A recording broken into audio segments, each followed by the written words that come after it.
So as I mentioned at the end of last week's episode focused on the ZK Hack events, there's no full episode this week, but I had very much wanted to bring on Kobi, who was one of the co-creators of the ZK Hack, but who wasn't able to make that episode. I really wanted to do a bonus interview with him. He's so key to this effort. So I'm very happy to have Kobi on the show with me today. Hey, Kobi. Hello. So I'm very excited to chat with you about what went down on ZK Hack and what we have planned for the new year.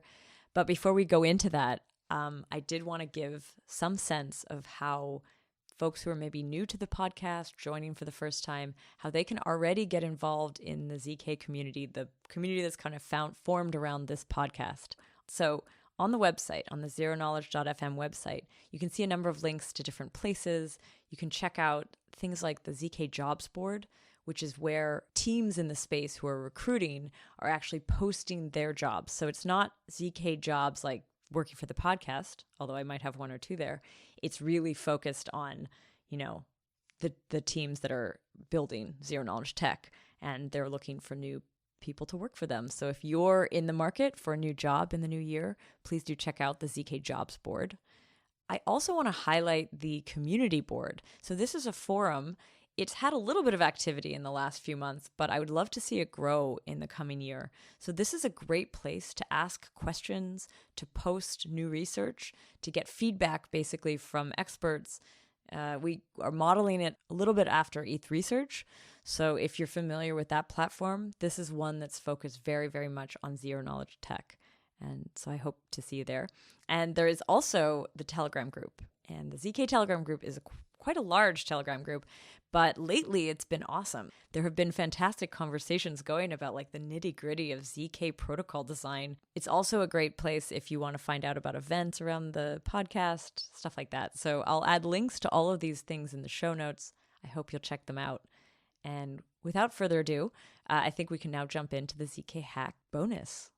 But now let's talk to Kobi. Kobi, how have you been? I've been good. It was nice to take some time off. I hope you had a nice time in the holidays as well. Trying. Struggling to take vacation, but trying. I feel like right now there's so much going on that I'm having a really hard time stopping, like just putting down the Twitter, stopping the emails, like don't answer the Telegram messages. So yeah, there's just too much to read on and too many interesting things to follow up. Totally. But let's talk about ZK Hack. You weren't on the episode that we did where we did talk to some researchers and developers and the builders and some of the organizers. And if the listeners haven't heard that, please do check it out. But Kobi, what was your take on ZK Hack? Like, it's over. We can now do a bit of a retrospective. How do you feel about it? I think it was amazing. I'm really, really satisfied with the result and all the activity and the people that participated in ZK Hack.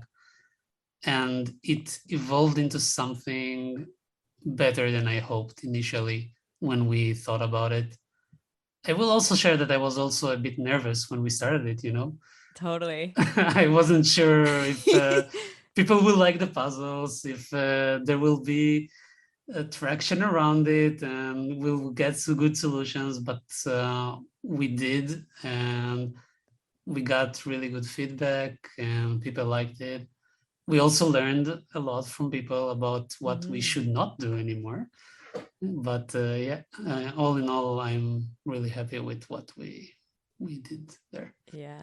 I think I did mention this in the episode on ZK Hack, but I should say, like, maybe to give some context, ZK Hack was the 7-week event that we ran from like end of October till the beginning of December. And it was like 7 workshops, 6 puzzles. That idea for the puzzles, like, was really yours, Kobi. It was like, you remember we couldn't do the hackathon and you were like, I have this idea. Had you been like, what kind of spawned that idea?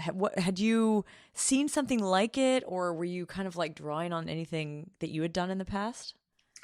Yeah, that's a great question.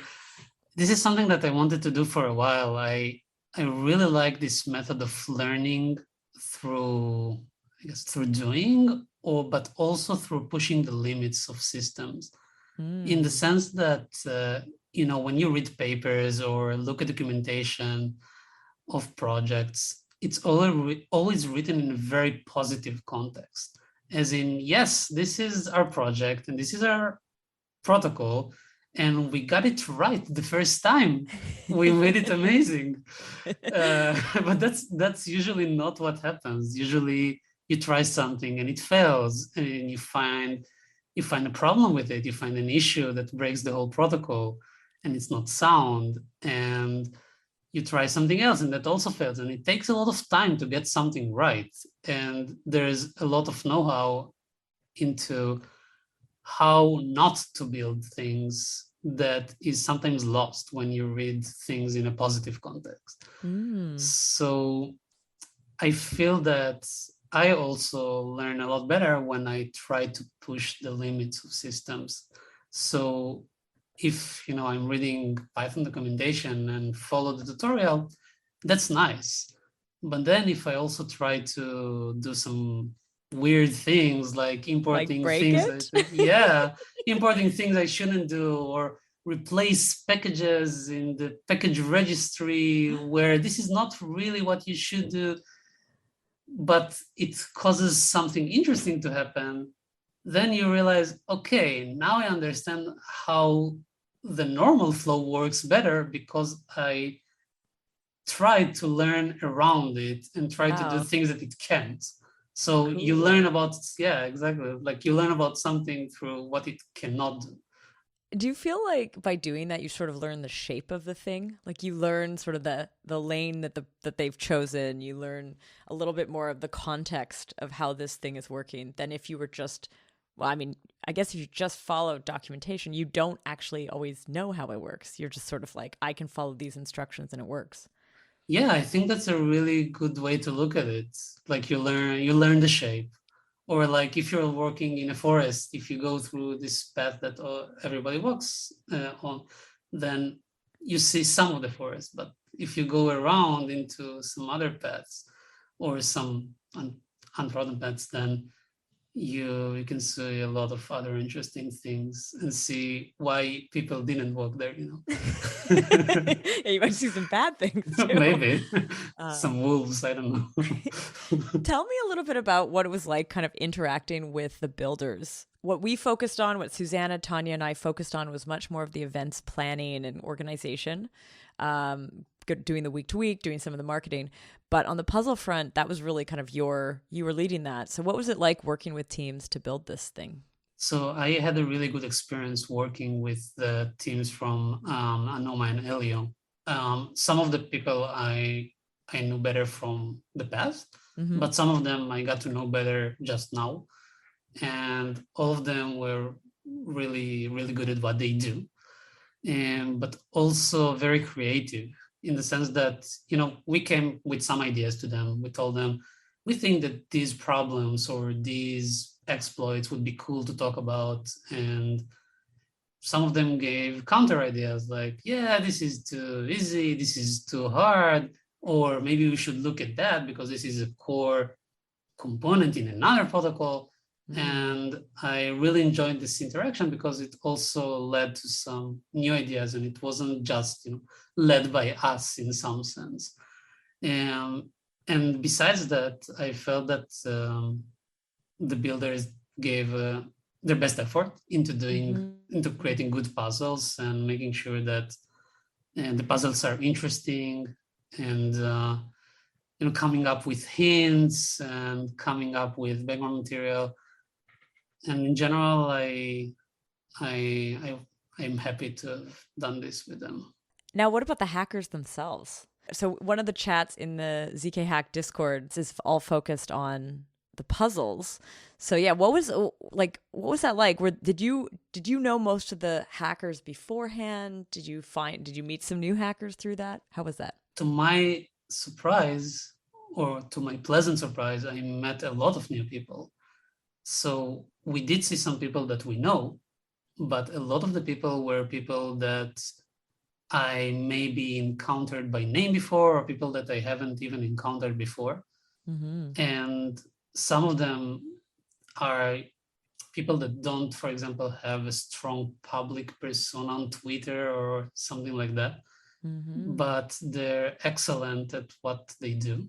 Some of them, these people manage to solve puzzles in like 30 minutes or 40 minutes.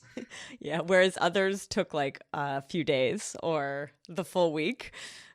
Yeah, so in the end, a lot of them also asked good questions. Like Mm. they either approached me and asked good questions about the puzzles, or they even somehow tried to help each other without revealing too much through the Discord channels. And it was really interesting to see the hackers that I didn't know before managing to tackle these complex puzzles in different ways, and also writing about them in a way that shows a deep understanding of the topic, even though they might have just learned deeply about them only recently.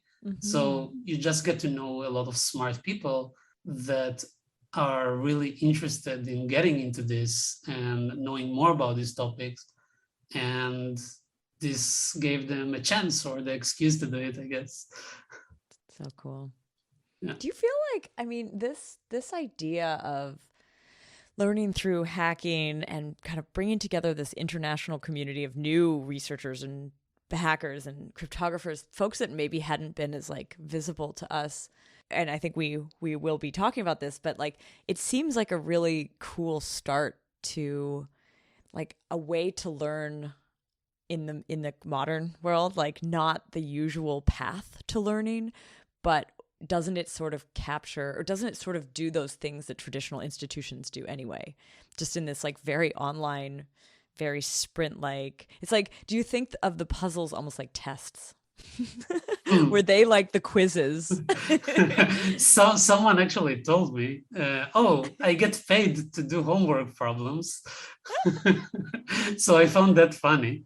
Nice. But yeah, I think you might have a good point that this sometimes is similar to what you would see as a homework problem in university, but in a different sense.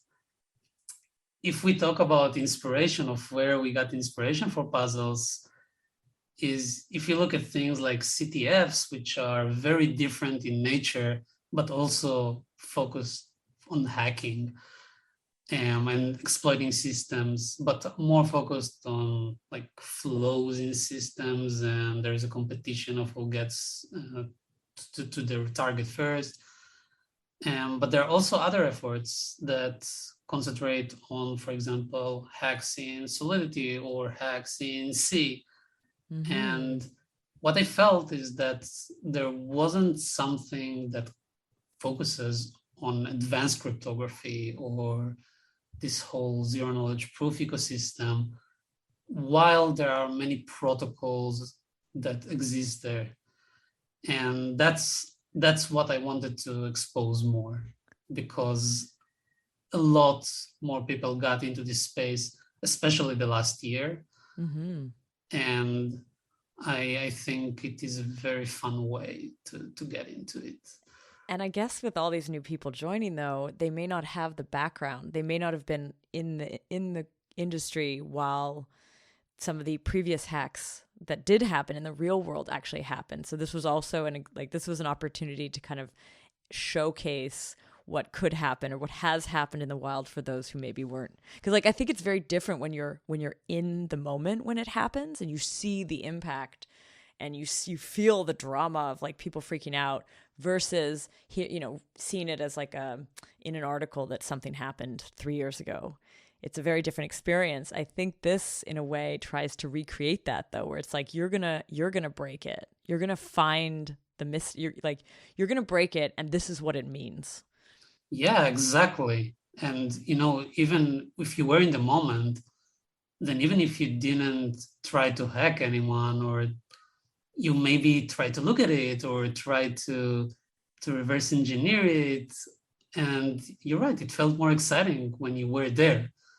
But if it was 3 years ago, then it's not as fun reading an article about it. So you gotta do it. You gotta try doing it yourself. And it's harder without some hook to get into it. Yeah. Were all the puzzles actually based on previous, like existing, um, actually, so were all of the puzzles based on actual events, like actual hacks in the wild, or were some more constructed by the teams? So initially, we did want to base them all on hacks that happen in the wild, but it didn't seem extremely possible to make that happen and still make some good amount of puzzles that could be solved in a reasonable time. Mm. So we mainly took snippets out of things that did happen. So either problems that we've seen in production. Mm-hmm. And so, for example, the Zcash bug, Mm-hmm. that's one problem that actually happened. But problems that we've seen in protocols that didn't go in production yet, but we've stopped the exploit before, let's say, like we've alerted them, like as a community, I mean, not specifically me. Yeah, So, for example, the first one, this BLS Pedersen puzzle, is something that we've seen, something that was going to go into production after some time, probably, yeah. Mm. and it's a good way to see why it shouldn't go because it's a very tricky and subtle one. But yeah, I think other puzzles, for example, teach you about core components of a protocol. So the puzzle about the blinding polynomials was something that helps you understand how to achieve zero knowledge in Plonk. Mm. And more correctly, why you take this polynomial with this degree rather than something lower or higher, because maybe it's not as clear. I'm not sure it's super clear from the paper why it's that. Mm. And people that know these techniques of polynomial commitments and related techniques, then they know why it matters and why this degree, not another. But we really wanted to highlight this understanding. But yeah, I think the other puzzles were more freeform and more general problems that exist out there, but not specifically alluding to a concrete event that happened. Do you think this is sort of training or could be a training ground for like future auditors? Because if like this is what that is, what the auditors are doing a lot of the time, right? Yeah, it might be. Like, I don't think it's only for auditors, but auditors could definitely be a target. But I think it could be some training course that every person that goes into ZK or advanced cryptography could go through. Like, it shouldn't be that Nice. hard. Like, you could spend a few days or week or something Mm. and solve the puzzles and gain a deeper understanding in a way that's fun, I guess. Nice. Yeah, and seeing similar efforts that made this into a community effort that where you have a bunch of exercises and I refer people to those things when they want to learn about solidity, for example. Mm-hmm. So yeah, I think it could definitely grow into something like that. Cool. Wait, learn about solidity? No. I mean, not for our case, but when like there is the Ethernote thing, that's what I meant. Okay. So now let's chat about what the future of ZK Hack holds. We wrapped up V1 of ZK Hack. I'm going to call it that. V1, ZK Hack 1. I don't know. We wrapped up the first one, the first edition on December 7th. And yeah, I think even before we wrapped up, we had realized that there was something really valuable here and something we wanted to continue. And so, yeah, coming up in the new year, we have the plan to do a ZK Hack Mini. The dates are March 1st to March 16th right now. Tentative, could change. Again, it's online, so it really doesn't matter what the state of the world is. We can hopefully still do it as long as we have the internet. Um, so yeah, we're going to do another ZK Hack Mini, and it's going to be shorter this time. We're going to try to like make it, like around 2 weeks, a little bit more condensed. But I'm very excited about that. in the ZK Hack Mini future, and I know, Kobi, we haven't really dug into planning it, but what would you love to see in that next edition? What could we do? What could be different or better or like an add-on? Do you have any ideas yet? Hmm, that's a good question. I think maybe what I would like to see more is some puzzles around ZK, because although, this is ZK Hack, we've mostly had puzzles around other aspects of advanced cryptography. So maybe if we try to tackle more aspects in that area, that would be fun. And I think a lot of people are interested in that. So it could be really cool. And what I was thinking would be really cool though is like I know that in various teams. Oh, actually, first of all, there's the builder teams didn't get to actually participate as hackers this past time, and I want to give them the opportunity because it's like two Aleo and Anoma, like awesome teams full of like fantastic cryptographers who were disbarred from competing because they had built it, so they were like not allowed to do it. But I know that they would potentially want to do it. And I would like to kind of encourage more auditors, more of the folks who maybe were aware of it from the sidelines. Now that they're out there, now that you can actually check out what it is, what a puzzle is, and what the solutions look like, I hope that more people will also join in. Like folks that are working in a lot of the companies in the space who maybe thought this wasn't for them. I'd like to see them give it a shot too. Same. I think that could be cool. Yeah. And then yeah, the generally something that I kind of want to share. I think we kind of want to share about ZK Hack is like ZK Hack is not meant to end with this event. It's not meant to only be, on like it's not only meant to be an entity that exists when these events are happening. We want it to become much more of a continuous platform, a place where people can actually get deeper ZK info. I feel like the Zero Knowledge podcast, is quite broad. I also talk about all sorts of things that are not ZK related on this show, but ZK Hack is much, much more focused in on the technology and the engineering that go into the Zero Knowledge platforms and the tools that exist.